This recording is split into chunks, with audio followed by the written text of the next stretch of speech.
ವೀಕ್ಷಕರೇ ಎಲ್ಲರಿಗೂ ಮತ್ತೊಂದು ಗೃಹಲಕ್ಷ್ಮಿ ಯೋಜನೆ ಕಡೆಯಿಂದ ಇಲ್ಲಿ ಬಂತು ವೀಕ್ಷಕರೇ. ಭರ್ಜರಿ ಅಂದ್ರೆ ಭರ್ಜರಿ ಗುಡ್ ನ್ಯೂಸ್ ಸ್ನೇಹಿತರೆ. ಹೌದು ವೀಕ್ಷಕರೇ, ಇವತ್ತು ಜುಲೈ 7 ತಾರೀಕು ಇರುವಂತದ್ದು. ಹೌದು ವೀಕ್ಷಕರೇ, ಇವತ್ತು ಕೂಡ ಜುಲೈ 7 ತಾರೀಕು ಇರುವುದರಿಂದ ಇವತ್ತು ಕೂಡ ಸೋಮವಾರ ಬೆಳಿಗ್ಗೆ 10 ಗಂಟೆ 30 ನಿಮಿಷದಿಂದ ವೀಕ್ಷಕರೇ ಖಂಡಿತವಾಗಿಯೂ ಕೂಡ ಪ್ರತಿಯೊಂದು ಗೃಹಲಕ್ಷ್ಮಿ ಫಲಾನುಭವಿಗಳ ಖಾತೆಗಳಿಗೂ ಕೂಡ ಇಲ್ಲಿ 4,000 ರೂಪಾಯಿ ಹಣವನ್ನು ಬಿಡುಗಡೆ ಆಯ್ತು ವೀಕ್ಷಕರೇ. ಹೌದು ಸ್ನೇಹಿತರೆ, ಇವತ್ತು ಸೋಮವಾರ ಇರುವುದರಿಂದ ಖಂಡಿತವಾಗಿಯೂ ಕೂಡ ರಾಜ್ಯದಲ್ಲಿ ಇರುವಂತಹ ಪ್ರತಿಯೊಂದು ಗೃಹಲಕ್ಷ್ಮಿ ಫಲಾನುಭವಿಗಳ ಖಾತೆಗಳಿಗೂ ಕೂಡ ಇಲ್ಲಿ ಬರೋಬ್ಬರಿಯಾಗಿಯೂ ಕೂಡ ಈಗಾಗಲೇ ನೋಡಿ ಸ್ನೇಹಿತರೆ, ಗೃಹಲಕ್ಷ್ಮಿ ಯೋಜನೆ ಕಡೆಯಿಂದ 1 ರಿಂದ 19 ರಿಂದ 20ನೆಯ ಕಂತಿನ ತನಕ ಹಣವನ್ನು ಪಡೆದುಕೊಂಡವರಿಗೆ ಮಾತ್ರ. ಹೌದು ವೀಕ್ಷಕರೇ, 1 ರಿಂದ 20ನೆಯ ಕಂತಿನ ಹಣವನ್ನು ಪಡೆದುಕೊಂಡಿದ್ದವರಿಗೆ ಮಾತ್ರ ಇಲ್ಲಿ ನೇರವಾಗಿ 21ನೆಯ ಕಂತಿನ 2,000 ಮತ್ತು 22ನೆಯ ಕಂತಿನ ಕೂಡ 2,000 ಸ್ನೇಹಿತರೆ. ಹೌದು, ಟೋಟಲ್ ಆಗಿ ಕೆಲವರಿಗೆ 4,000 ರೂಪಾಯಿ ಹಣವನ್ನು ಹಂತ ಹಂತಗಳಾಗಿ ಇಲ್ಲಿ ಕೆಲವು ಜಿಲ್ಲೆಗಳಿಗೆ ಹಣವನ್ನು ಬಿಡುಗಡೆ ಆಗ್ತಾ ಇರುವಂತದ್ದು ಸ್ನೇಹಿತರೆ. ಹೌದು ವೀಕ್ಷಕರೇ, ಹೌದು ಖಂಡಿತವಾಗಿಯೂ ಕೂಡ ಇಲ್ಲಿ ಪ್ರತಿಯೊಂದು ಗೃಹಲಕ್ಷ್ಮಿ ಫಲಾನುಭವಿಗಳ ಖಾತೆಗಳಿಗೂ ಕೂಡ ನೇರವಾಗಿ ಹಣವನ್ನು ಬಿಡುಗಡೆ ಆಗ್ತಾ ಇರುವುದರಿಂದ ಸ್ನೇಹಿತರೆ ಖಂಡಿತವಾಗಿಯೂ ಕೂಡ ರಾಜ್ಯದಲ್ಲಿ ಇರುವಂತಹ ಪ್ರತಿಯೊಂದು ಜಿಲ್ಲೆಗಳಿಗೂ ಕೂಡ ಹಣವನ್ನು ಬಿಡುಗಡೆ ಆಗುತ್ತದೆಯಾ ಇಲ್ವಾ ಅಂತ ನೀವು ಕೇಳಬಹುದು. ಹೌದು ವೀಕ್ಷಕರೇ, ಖಂಡಿತವಾಗಿಯೂ ಕೂಡ ಇಲ್ಲಿ ರಾಜ್ಯದಲ್ಲಿ ಇರುವಂತಹ 30 ರಿಂದ 31 ಜಿಲ್ಲೆಗಳು ಇರುವ ಕಾರಣದಿಂದ ಇಲ್ಲಿ ಹಂತ ಹಂತಗಳಾಗಿ ಇಲ್ಲಿ ಅವರು ಎಲ್ಲಾ ಜಿಲ್ಲೆಗಳಿಗೂ ಕೂಡ ಇಲ್ಲಿ ಹಣವನ್ನು ಬಿಡುಗಡೆ ಮಾಡಲ್ಲ. ಹೌದು ವೀಕ್ಷಕರೇ, ರಾಜ್ಯದಲ್ಲಿ ಇರುವಂತಹ ಪ್ರತಿಯೊಂದು ಗೃಹಲಕ್ಷ್ಮಿ ಫಲಾನುಭವಿಗಳು ಇರುವ ಕಾರಣದಿಂದ ಇಲ್ಲಿ ಒಟ್ಟಿಗೆ ಹಣವನ್ನು ಬಿಡುಗಡೆ ಆಗಲ್ಲ. ಸೊ ಖಂಡಿತವಾಗಿಯೂ ಕೂಡ ಇಲ್ಲಿ ಕೆಲವು ಜಿಲ್ಲೆಗಳಿಗೆ ಇಲ್ಲಿ ಹಂತ ಹಂತಗಳಾಗಿ ಹಣವನ್ನು ಬಿಡುಗಡೆ ಆಗ್ತಾ ಇರುವಂತದ್ದು ಸ್ನೇಹಿತರೆ. ಹೌದು ವೀಕ್ಷಕರೇ, ಕೆಲವು ಜಿಲ್ಲೆಗಳು ಅಂದ್ರೆ ಯಾವುವು ಅಂತ ನೀವು ಕೇಳಲೇಬೇಕು, ಹೌದಲ್ವಾ? ಆಗಿದ್ದರೆ ಈ ವಿಡಿಯೋದಲ್ಲಿ ಸಂಪೂರ್ಣವಾದ ಮಾಹಿತಿ ಏನು ಬಂದಿದೆ ಮತ್ತು ಖುದ್ದಾಗಿ ಇಲ್ಲಿ ಮಹಿಳಾ ಮತ್ತು ಮಕ್ಕಳ ಕಲ್ಯಾಣ ಅಭಿವೃದ್ಧಿ ಸಚಿವೆಯಾಗಿರುವ ಲಕ್ಷ್ಮಿ ಹೆಬ್ಬಾಳ್ಕರ್ ಮೇಡಮ್ ಅವರು ಕೂಡ ಇಲ್ಲಿ ಗೃಹಲಕ್ಷ್ಮಿ ಯೋಜನೆ ಕಡೆಯಿಂದ 21, 22ನೆಯ ಕಂತಿನ ಬಗ್ಗೆ ಇಲ್ಲಿ ಅವರು ಕೂಡ ಏನು ಮಾಹಿತಿ ಕೊಟ್ಟಿದ್ದಾರೆ ಮತ್ತು ಕೆಲವರಿಗೆ 4,000 ರೂಪಾಯಿ ಹಣ ಮತ್ತು ಇವತ್ತು ಬೆಳಿಗ್ಗೆ 10 ಗಂಟೆಯಿಂದ ಇಲ್ಲಿ ಪ್ರತಿಯೊಬ್ಬರಿಗೂ ಕೂಡ ತಪ್ಪದೆ ಯಾವ ಜಿಲ್ಲೆಗಳಿಗೂ ಕೂಡ ಹಣವನ್ನು ಬಿಡುಗಡೆ ಆಗುತ್ತದೆಯೇ ಇಲ್ವಾ ಅಂತ ನಾವು ಈ ವಿಡಿಯೋದಲ್ಲಿ ಸಂಪೂರ್ಣವಾದ ಮಾಹಿತಿಯನ್ನು ನಾವು ತಿಳಿದುಕೊಳ್ಳುತ್ತಾ ಹೋಗಬಹುದು ವೀಕ್ಷಕರೇ, ಹೌದಲ್ವಾ? ಸೊ ವೀಕ್ಷಕರೇ, ಅದಕ್ಕಾಗಿ ಕಂಪಲ್ಸರಿಯಾಗಿಯೂ ಕೂಡ ನೋಡಿ ಇಲ್ಲಿ ಒಂದೇ ಒಂದು ರಿಕ್ವೆಸ್ಟ್ ಏನೆಂದರೆ ನೋಡಿ ಸ್ನೇಹಿತರೆ, ಇಲ್ಲಿ ನೀವೇನಾದ್ರೂ ಮೊದಲ ಬಾರಿಗೆ ಇಲ್ಲಿ ನಮ್ಮ ಚಾನಲ್ಗೆ ಭೇಟಿ ನೀಡ್ತಾ ಇದ್ರೆ ತಪ್ಪದೆ ನಮ್ಮ ಚಾನಲ್ಗೆ ಸಬ್ಸ್ಕ್ರೈಬ್ ಮಾಡಿ ಮತ್ತು ಪಕ್ಕದಲ್ಲಿರುವ ಬೆಲ್ ಐಕನ್ ಕೂಡ ಕ್ಲಿಕ್ ಮಾಡಿ ಸ್ನೇಹಿತರೆ. ಹೌದು ವೀಕ್ಷಕರೇ, ನೀವು ಈ ವಿಡಿಯೋನ ನೀವು ಎಲ್ಲಿ ಸ್ಕಿಪ್ ಮಾಡದೆ ಪೂರ್ತಿಯಾಗಿ ನೋಡಿ, ಯಾಕೆಂದರೆ ನೀವು ಇಲ್ಲಿ ಅರ್ಧಂಬರ್ಧ ವಿಡಿಯೋನ ನೋಡಿದರೆ ನಿಮಗೆ ಇಲ್ಲಿ ಯಾವುದೇ ರೀತಿಯಾಗಿಯೂ ಕೂಡ ಗೊತ್ತಾಗಲ್ಲ. ಸೊ ಖಂಡಿತವಾಗಿಯೂ ಕೂಡ ಈ ವಿಡಿಯೋನ ನೀವು ಎಲ್ಲಿ ಸ್ಕಿಪ್ ಮಾಡದೆ ನೋಡಿದರೆ ಮಾತ್ರ ಗೃಹಲಕ್ಷ್ಮಿ ಯೋಜನೆಯ 21, 22ನೆಯ ಕಂತಿನ ಬಗ್ಗೆ ನಿಮಗೆ ಇಲ್ಲಿ ಪಿನ್ ಟು ಪಿನ್ ಪೂರ್ತಿಯಾದ ಮಾಹಿತಿ ಏನು ಬಂದಿದೆ ಮತ್ತು ಖಂಡಿತವಾಗಿಯೂ ಕೂಡ ಇಲ್ಲಿ 4,000 ರೂಪಾಯಿ ಹಣವನ್ನು ಕೂಡ ಯಾರ್ಯಾರಿಗೆ ಬಿಡುಗಡೆ ಆಗುತ್ತದೆಯಾ ಇಲ್ವಾ ಅಂತ ನಿಮಗೆ ಇಲ್ಲಿ ಸಂಪೂರ್ಣವಾದ ಮಾಹಿತಿ ಗೊತ್ತಾಗುತ್ತದೆ ಸ್ನೇಹಿತರೆ. ಹೌದಲ್ವಾ ವೀಕ್ಷಕರೇ? ಅದಕ್ಕಾಗಿ ಕಂಪಲ್ಸರಿಯಾಗಿಯೂ ಕೂಡ ಈ ವಿಡಿಯೋನ ನೀವು ಎಲ್ಲಿ ಸ್ಕಿಪ್ ಮಾಡದೆ ಪೂರ್ತಿಯಾಗಿ ನೋಡಿದರೆ ಮಾತ್ರ ಖಂಡಿತವಾಗಿಯೂ ಕೂಡ ನಿಮಗೆ ಇಲ್ಲಿ ಎಷ್ಟು ರೂಪಾಯಿ ಹಣ ಬಂದಿದೆ ಏನು ಇಲ್ಲ ಅಂತ ನಿಮಗೆ ಇಲ್ಲಿ ಪೂರ್ತಿಯಾದ ಮಾಹಿತಿ ಗೊತ್ತಾಗುತ್ತದೆ ವೀಕ್ಷಕರೇ. ಹಾಗಿದ್ರೆ ಬನ್ನಿ ಸ್ನೇಹಿತರೆ, ತಡಕ್ಕೆ ಇದರ ಬಗ್ಗೆ ಕೂಡ ಪೂರ್ತಿಯಾದ ಮಾಹಿತಿ ಏನು ಬಂದಿದೆ ಏನು ಇಲ್ಲ ಅಂತ ನಾವು ಈ ವಿಡಿಯೋದಲ್ಲಿ ಸಂಪೂರ್ಣವಾದ ಮಾಹಿತಿಯನ್ನು ತಿಳಿದುಕೊಳ್ಳುತ್ತಾ ಹೋಗೋಣ ಸ್ನೇಹಿತರೆ. ಹೌದು, ರಾಜ್ಯದಲ್ಲಿ ಇರುವಂತಹ 30 ರಿಂದ 31 ಜಿಲ್ಲೆಗಳು ಇರುವ ಕಾರಣದಿಂದ ಈಗಾಗಲೇ ನೋಡಿ ಗೃಹಲಕ್ಷ್ಮಿ ಯೋಜನೆಯ ಕಡೆಯಿಂದ ಇಲ್ಲಿ ಕಾಂಗ್ರೆಸ್ ಪಕ್ಷವು ಬಿಡುಗಡೆ ಮಾಡಿರುವ 5 ಗ್ಯಾರಂಟಿ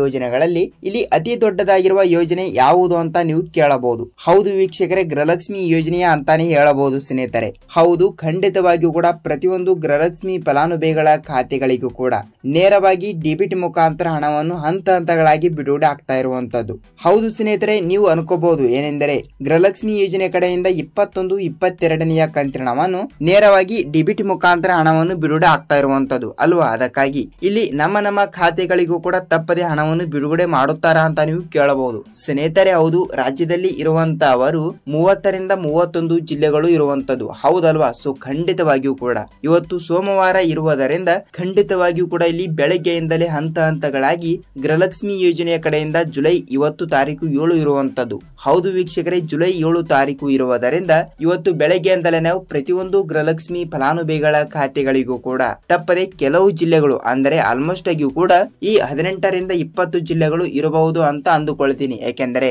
ಖಂಡಿತವಾಗಿಯೂ ಕೂಡ ಈ 18 ರಿಂದ 20 ಜಿಲ್ಲೆಗಳು ಇರುವ ಕಾರಣದಿಂದ ಈ ಜಿಲ್ಲೆಗಳಿಗೆ ಇಲ್ಲಿ ಮಾತ್ರ ಹಣವನ್ನು ಹಂತ ಹಂತಗಳಾಗಿ ನಾವು ತಪ್ಪದೆ ಹಣವನ್ನು ಬಿಡುಗಡೆ ಮಾಡುತ್ತೇನೆ ಎಂಬ ಒಂದು ಮಾಹಿತಿ ಬಂದಿರುವಂತದ್ದು ಸ್ನೇಹಿತರೆ. ಹೌದು ವೀಕ್ಷಕರೇ, ಕೆಲವು ಜಿಲ್ಲೆಗಳಿಗೆ ಮಾತ್ರ ಹಣವನ್ನು ಬಿಡುಗಡೆ ಆಗ್ತಾ ಇರುವುದರಿಂದ ಇಲ್ಲಿ ಖಂಡಿತವಾಗಿಯೂ ಕೂಡ ಯಾವ ಜಿಲ್ಲೆಗಳು ಅಂತ ನಾನು ಹೇಳುತ್ತೇನೆ ವೀಕ್ಷಕರೇ. ಹೌದು ವೀಕ್ಷಕರೇ, ಇಲ್ಲಿ ಮೊದಲಿಗೆ ನಾವು ಯಾವ ಜಿಲ್ಲೆಗಳು ಅಂತ ತಿಳಿದುಕೊಳ್ಳುತ್ತಾ ಹೋಗುವುದಾದರೆ ಸ್ನೇಹಿತರೆ ವೀಕ್ಷಕರೇ ನೋಡಿ, ತಮ್ಮಲ್ಲಿ ಒಂದೇ ಒಂದು ರಿಕ್ವೆಸ್ಟ್ ಏನೆಂದರೆ, ನಾನು ಹೇಳ್ತಿರುವ ಇಷ್ಟು ಜಿಲ್ಲೆಗಳಲ್ಲಿ ಇಲ್ಲಿ ಆಲ್ಮೋಸ್ಟ್ ಆಗಿಯೂ ಕೂಡ ನಿಮ್ಮ ಜಿಲ್ಲೆನೂ ಕೂಡ ಒಂದು ಆಗಿರುತ್ತದೆ ಅಂತ ಅಂದುಕೊಳ್ತೀನಿ. ಯಾಕೆಂದರೆ 18ರಿಂದ 20 ಜಿಲ್ಲೆಗಳು ಅಂದ್ರೆ ಇಲ್ಲಿ ಮೊದಲನೇ ಹಂತದಲ್ಲಿ ಬರುತ್ತವೆ. ಸೊ ಅದಕ್ಕಾಗಿ ಆ ಜಿಲ್ಲೆಗಳಲ್ಲಿ ನಿಮ್ಮ ಜಿಲ್ಲೆನೂ ಕೂಡ ಒಂದು ಆಗಿರುತ್ತದೆ ಅಂತ ಅಂದುಕೊಳ್ತಾ ಇದ್ರೆ ಖಂಡಿತವಾಗಿಯೂ ಕೂಡ ನಿಮ್ಮ ಜಿಲ್ಲೆನೂ ಕೂಡ ಯಾವುದು ಅಂತ ನೀವು ತಲೆಯಲ್ಲಿ ಇಟ್ಟುಕೊಳ್ಳಬೇಕು. ಹೌದು ವೀಕ್ಷಕರೇ, ಹಾಗಿದ್ರೆ ಬನ್ನಿ ನಾವು ಜಿಲ್ಲೆಗಳನ್ನು ಯಾವುವು ಅಂತ ತಿಳಿದುಕೊಳ್ಳುತ್ತಾ ಹೋಗೋಣ. ಸ್ನೇಹಿತರೆ ನೋಡಿ, ರಾಜ್ಯದಲ್ಲಿ ಇರುವಂತಹ 30ರಿಂದ 31 ಜಿಲ್ಲೆಗಳಲ್ಲಿ ಇರುವಂತಹ ಪ್ರತಿಯೊಂದು ಜಿಲ್ಲೆಗಳಿಗೂ ಕೂಡ ಇಲ್ಲಿ ಒಟ್ಟಿಗೆ ಹಣವನ್ನು ಬಿಡುಗಡೆ ಮಾಡಲ್ಲ. ಹಾಗಿದ್ರೆ ಯಾವ ಯಾವ ಜಿಲ್ಲೆಗಳು ಅಂತ ನಾವು ತಿಳಿದುಕೊಳ್ತಾ ಹೋದ್ರೆ ಸ್ನೇಹಿತರೆ ನೋಡಿ, ಸ್ನೇಹಿತರೆ ಇಲ್ಲಿ ಮೊದಲನೇ ಹಂತದಲ್ಲಿ ಬಂದಿರುವಂತಹ ಜಿಲ್ಲೆಗಳು ಯಾವುವು ಅಂತ ತಿಳಿದುಕೊಳ್ತಾ ಹೋದ್ರೆ ಇಲ್ಲಿ ಹಾಸನ ಜಿಲ್ಲೆ, ಬಳ್ಳಾರಿ ಜಿಲ್ಲೆ, ಗದಗ ಜಿಲ್ಲೆ, ಚಾಮರಾಜನಗರ ಜಿಲ್ಲೆ, ಚಿಕ್ಕಬಳ್ಳಾಪುರ ಜಿಲ್ಲೆ, ಚಿತ್ರದುರ್ಗ ಜಿಲ್ಲೆ, ತುಮಕೂರು ಜಿಲ್ಲೆ, ಮಂಗಳೂರು ಜಿಲ್ಲೆ, ಮಂಡ್ಯ ಜಿಲ್ಲೆ, ಬೆಂಗಳೂರು ಜಿಲ್ಲೆ, ಬೆಂಗಳೂರು ಗ್ರಾಮಾಂತರ ಜಿಲ್ಲೆ, ಮತ್ತೆ ದಾವಣಗೆರೆ ಜಿಲ್ಲೆ, ಧಾರವಾಡ ಜಿಲ್ಲೆ, ರಾಯಚೂರು ಜಿಲ್ಲೆ, ಯಾದಗಿರಿ ಜಿಲ್ಲೆ, ಬಾಗಲಕೋಟೆ ಜಿಲ್ಲೆ, ಬೀದರ್ ಜಿಲ್ಲೆ, ಗದಗ ಜಿಲ್ಲೆ, ಕೊಪ್ಪಳ ಜಿಲ್ಲೆ ಮತ್ತು ಇಲ್ಲಿ ವಿಜಯಪುರ ಜಿಲ್ಲೆ. ಸ್ನೇಹಿತರೆ ನೋಡಿ ವೀಕ್ಷಕರೇ, ಈ 20 ಜಿಲ್ಲೆಗಳು ಇರುವಂತದ್ದು. ಹೌದು ಸ್ನೇಹಿತರೆ, ಈ 20 ಜಿಲ್ಲೆಗಳಲ್ಲಿ ಇರುವಂತಹ ಪ್ರತಿಯೊಂದು ಗೃಹಲಕ್ಷ್ಮಿ ಫಲಾನುಭವಿಗಳ ಖಾತೆಗಳಿಗೂ ಕೂಡ ಇಲ್ಲಿ ನೋಡಿ 21ನೆಯ ಕಂತಿನ 2,000 ಮತ್ತು ಅದೇ ರೀತಿಯಾಗಿಯೂ ಕೂಡ 22ನೆಯ ಕಂತಿನ ಕೂಡ 2,000 ಸ್ನೇಹಿತರೆ. ಹೌದು ವೀಕ್ಷಕರೇ, ಟೋಟಲ್ ಆಗಿ 4,000 ರೂಪಾಯಿ ಹಣವನ್ನು ಹಂತ ಹಂತಗಳಾಗಿ ಇಲ್ಲಿ ಹಣವನ್ನು ಬಿಡುಗಡೆ ಆಗ್ತಾ ಇರುವಂತದ್ದು. ಹೌದು, ನಾನು ಹೇಳುತ್ತಿರುವ ಈ ಮೊದಲನೇ ಹಂತದಲ್ಲಿ ಇರುವಂತಹ ಈ 20 ಜಿಲ್ಲೆಗಳಲ್ಲಿ ಆಲ್ಮೋಸ್ಟ್ ಆಗಿಯೂ ಕೂಡ ನಿಮ್ಮ ಜಿಲ್ಲೆನೂ ಕೂಡ ಒಂದು ಆಗಿರುತ್ತದೆ. ಹೌದು ವೀಕ್ಷಕರೇ, ಇಲ್ಲಿ ನಿಮ್ಮ ಜಿಲ್ಲೆನೂ ಕೂಡ ಒಂದು ಆಗಿದ್ದರೆ ತಪ್ಪದೆ ಇಲ್ಲಿ ನಿಮ್ಮ ಜಿಲ್ಲೆ ಯಾವುದು ಅಂತ ತಪ್ಪದೆ ನಮಗೆ ಕಮೆಂಟ್ ಮೂಲಕ ಮಾಹಿತಿ ತಿಳಿಸಬೇಕು. ಹೌದು ಸ್ನೇಹಿತರೆ, ತಪ್ಪದೆ ಇಲ್ಲಿ ನಿಮ್ಮ ಜಿಲ್ಲೆಗಳಿಗೂ ಕೂಡ ತಪ್ಪದೆ ಹಣವನ್ನು ಬಂದಿದ್ದರೆ ನೀವು ಈ ಒಂದು ಕೆಲಸವನ್ನು ತಪ್ಪದೆ ಮಾಡಿ. ಏಕೆಂದರೆ ಈ ಒಂದು ಕೆಲಸ ಮಾಡಿಲ್ಲ ಅಂದ್ರೆ ನೀವು ನಿಮ್ಮ ಜಿಲ್ಲೆಗಳಿಗೂ ಕೂಡ ಹಣವನ್ನು ಬರೋದು ಕೂಡ ಡೌಟ್ ವೀಕ್ಷಕರೇ. ಏನೆಂದರೆ ನೋಡಿ ಸ್ನೇಹಿತರೆ, ತಪ್ಪದೆ ನೀವು ನಿಮ್ಮ ಬ್ಯಾಂಕಿನಲ್ಲಿ ಇರುವಂತಹ ಅಂದರೆ ನಿಮ್ಮ ಬ್ಯಾಂಕ್ ಪಾಸ್ಬುಕ್ ನಲ್ಲಿ ಇರುವಂತಹ ಪಾಸ್ಬುಕ್ಗೆ ನೀವು ಅಲ್ಲಿ ದುಡ್ಡನ್ನು ಜಮಾವಣೆ ಮಾಡಬೇಕು. ಹೌದು ಸ್ನೇಹಿತರೆ, ಏನೆಂದರೆ ನೋಡಿ ವೀಕ್ಷಕರೇ, ಇಲ್ಲಿ ನಿಮ್ಮ ಅಕೌಂಟ್ ನಲ್ಲಿ 1,000ದಿಂದ 2,000 ರೂಪಾಯಿ ಹಣ ಆದ್ರೂ ಕಂಪಲ್ಸರಿ ಆಗಿಯೂ ಕೂಡ ಇರಲೇಬೇಕು. ಇಲ್ಲವಾದರೆ ಸ್ನೇಹಿತರೆ ಯಾವುದೇ ರೀತಿಯಾಗಿಯೂ ಕೂಡ ಇಲ್ಲಿ ಡಿಬಿಟಿ ಮುಖಾಂತರ ಹಣ ಬಿಡುಗಡೆ ಆಗಲ್ಲ ಅಂತೆ. ಇದೊಂದು ಮತ್ತೊಂದು ಹೊಸ ರೂಲ್ಸ್ ಜಾರಿಗೆ ಬಂದಿರುವಂತದ್ದು. ಹೌದು ವೀಕ್ಷಕರೇ, ನಿಮ್ಮ ಅಕೌಂಟ್ ನಲ್ಲಿ 1,000 ಇಲ್ಲವಾದರೆ 2,000 ರೂಪಾಯಿ ಹಣವಾದ್ರೂ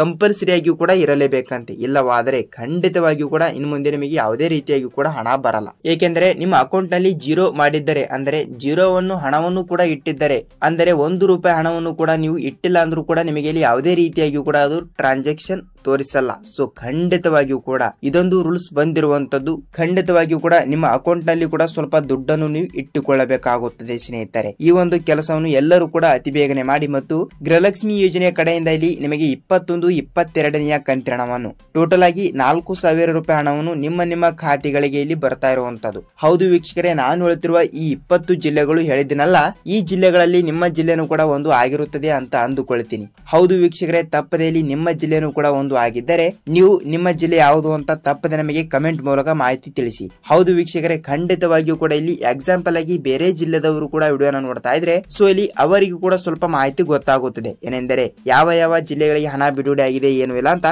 ಸೊ ಇಲ್ಲಿ ಬೇರೆದವರು ಕೂಡ ವಿಡಿಯೋನ ನೋಡ್ತಾ ಇದ್ದಾಗ ಸೊ ಇಲ್ಲಿ ಅವರಿಗೂ ಕೂಡ ಸ್ವಲ್ಪ ಮಾಹಿತಿ ಗೊತ್ತಾಗುತ್ತದೆ ಸ್ನೇಹಿತರೆ. ಹೌದು ವೀಕ್ಷಕರೇ, ತಪ್ಪದೆ ನಿಮ್ಮ ಜಿಲ್ಲೆಗಳಿಗೂ ಕೂಡ ತಪ್ಪದೆ ಹಣವನ್ನು ಬಂದಿದ್ದರೆ ಇಲ್ಲಿ ನಿಮ್ಮ ಜಿಲ್ಲೆ ಯಾವುದು ಅಂತ ತಪ್ಪದೆ ನಿಮಗೆ ಕಮೆಂಟ್ ಮೂಲಕ ಮಾಹಿತಿ ತಿಳಿಸೋದನ್ನು ಮಾತ್ರ ಮರೆಯಬೇಡಿ. ಸೊ ವೀಕ್ಷಕರೇ ನೋಡಿ, ಗೃಹಲಕ್ಷ್ಮಿ ಯೋಜನೆ ಕಡೆಯಿಂದ ನಿಮಗೆ ಸಂಪೂರ್ಣವಾದ ಮಾಹಿತಿ ಏನು ಬಂದಿದೆ ಏನು ಇಲ್ಲ ಅಂತ ನಿಮಗೆ ಪೂರ್ಣವಾದ ಮಾಹಿತಿ ಗೊತ್ತಾಯ್ತು. ಹೌದು ವೀಕ್ಷಕರೇ, ಈ ವಿಡಿಯೋನ ನೀವು ಎಲ್ಲಿ ಸ್ಕಿಪ್ ಮಾಡದೆ ನೋಡಿದಕ್ಕೆ ಧನ್ಯವಾದಗಳು. ನಾವು ಇಲ್ಲಿ ಮತ್ತೊಂದು ಅಪ್ಡೇಟ್ ಜೊತೆಗೆ ಮತ್ತೊಂದು ಗೃಹಲಕ್ಷ್ಮಿ ಆಗಲಿ ಸರ್ಕಾರದಿಂದ ಬರುವಂತಹ ಪ್ರತಿಯೊಂದು ಉಪಯುಕ್ತ ಮಾಹಿತಿಗಳ ವಿಡಿಯೋ ಜೊತೆಗೆ ಮತ್ತೊಂದು ವಿಡಿಯೋದಲ್ಲಿ ಭೇಟಿ ಆಗೋಣ ಸ್ನೇಹಿತರೆ. ಅಲ್ಲಿ ತನಕ ಎಲ್ಲರಿಗೂ ನಮಸ್ಕಾರ.